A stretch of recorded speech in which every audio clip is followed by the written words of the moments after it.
अब परमात्मा ने कहा था कि जैसे अपना ज्ञान दे करके आप यहाँ से ले जाना, जैसे वेदों में प्रमाण है, आपको बहुत बार दिखाया है, समय आने पर दिखाएंगे आज भी,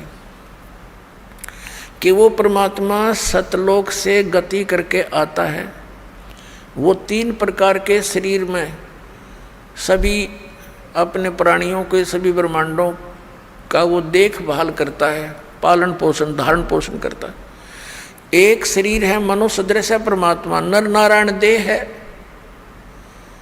ये शरीर मनुष्य को भी परमात्मा जैसा ही मिला है, लेकिन उसकी सामर्थ्य, परमात्मा की शक्ति, उसका नूर वहाँ पर विशेष है, अलग है, हमसे ज़्यादा, इसलिए तो परमात्मा है।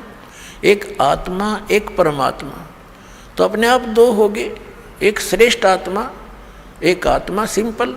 तो ऐसे एक राजा, एक मनुष्य,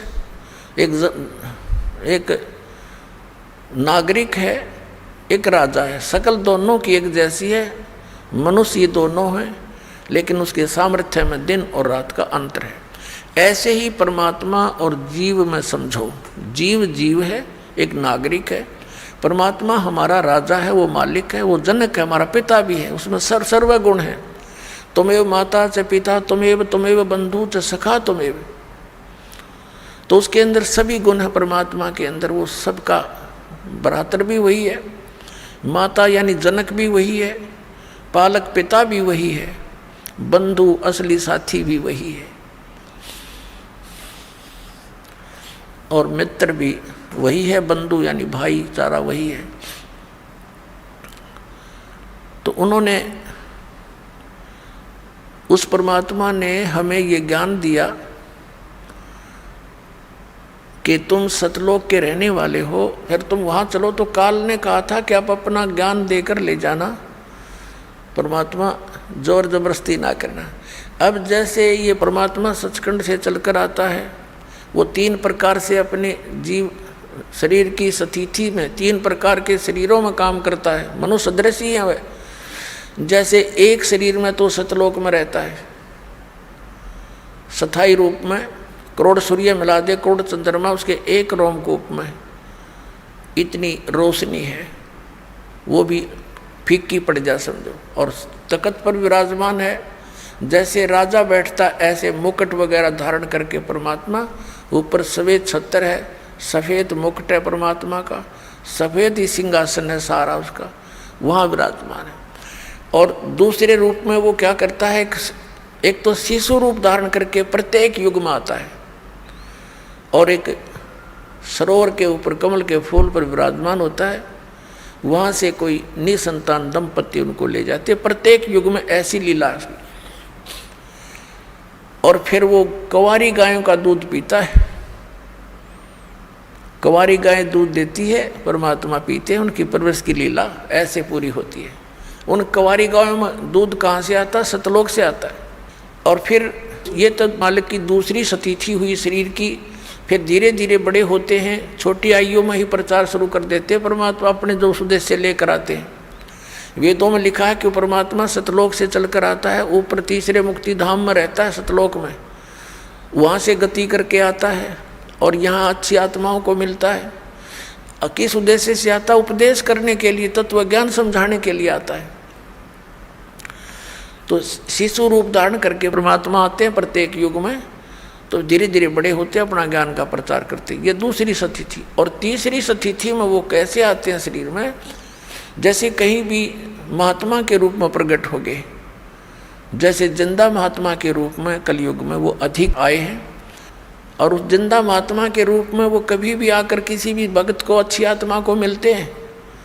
किन किन अच्छी आत्माओं को मिले, आदरणीय धर्मदास साहिब जी, आदरणीय मलुकदास साहिब जी, आदरणीय नानक साहिब जी, आदरणीय दादू साहिब जी, आदरणीय गरीबदास साहिब जी, गांव छुड़ानी जिला दद्दर हरियाणा वाले, आदरणीय घीसा दास साहिब जी, गांव खेखड़ा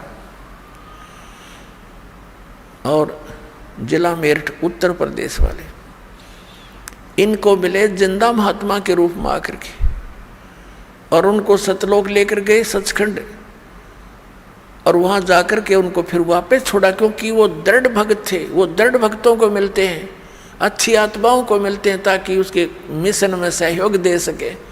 तो वो स्टेनलेस स्टील थे, जो उनको कह दिया दाता ने वो फाइनल, उनके लिए सारा संसार एक तरफ, वो महापुरुष एक तरफ थे। जैसे आपने जन्म साखी भाई बालावाड़ी में देखा, परमात्मा के उस यथार्थ मंत्र का स्वयं जाप कर रहे थे नानक साहिब जी, और जब उनकी देखा देखी उनके शिष्य मर्दाना ने भी वो जाप शुरू किया तो उसको ऐसा झटका दिया कि वो मर गया होता, डूब गया होता समुद्र में। एक बस ऐसी घबरा गया मर्दाना।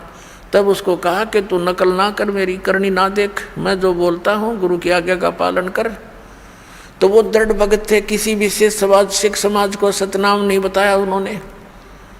समाज अपने स्थान पर, भगवान अपने स्थान पर। तो वो भगवान के बच्चे थे, वो दृढ़ व्यक्ति थे, दृढ़ भगत थे, श्रेष्ठ आत्माएं थी। उनका उद्देश्य ये नहीं था कि भी मैं इसके ना बताने से कोई हानि समाज को होगी, नहीं, वो तो जैसी थी उसी चल ही रही थी। अब उससे घनी हानि हो जाती चाहे वो डिक्लेयर कर जाते। आज ये सारे नकली पंथ, ये सतलोक की महिमा गाने वाले काल के द्वारा चलाए गए सारे नकली पंथ अब गुरु ग्रंथ साहिब से पढ़कर यही नाम देते रहते। ऐसा झटका दे दिया कि डर गए सारे, पूरा सिख समाज के खबरदार दे इस नाम का जाप किया।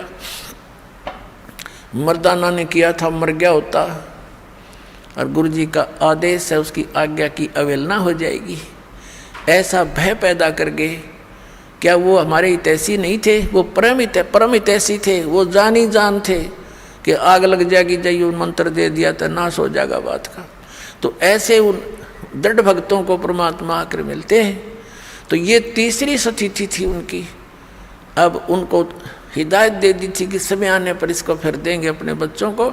अब जैसे कोई भी हिंदू धर्म में देख लो, सिख धर्म में देखो, विशेषकर इन दोनों धर्मों में दास देख रहा है। बाकी मुसलमान धर्म से और ईसाई धर्म के क्या क्रिया है इतना विशेष दास परिचित नहीं है। इतना अवश्य है कि वो मुसलमान धर्म के लोग भी बलि चढ़ाते हैं, कुछ हिंदू समाज के भी चढ़ाते हैं। ये गलतियां हैं दोनों की। लेकिन यहाँ दास देख रहा है कि यहाँ विशेष धर्म की व्यवस्था है। जैसे सिख समाज के अंदर वाणी का पाठ और वहाँ उनका लंगर चलता है। धर्म की ये धर्म यज्ञ कहलाती है। ये दो धर्म यज्ञ करते थे बस। ये एक तो ये धर्म दो यज्ञ करते थे, एक धर्म यज्ञ और एक ज्ञान यज्ञ, वाणी का पाठ। तो इनसे क्या होता है, मोक्ष नहीं हो सकता संग जन्म भी इन क्रियाओं से, लेकिन मनुष्य के शरीर की संख्या बढ़ जाती है।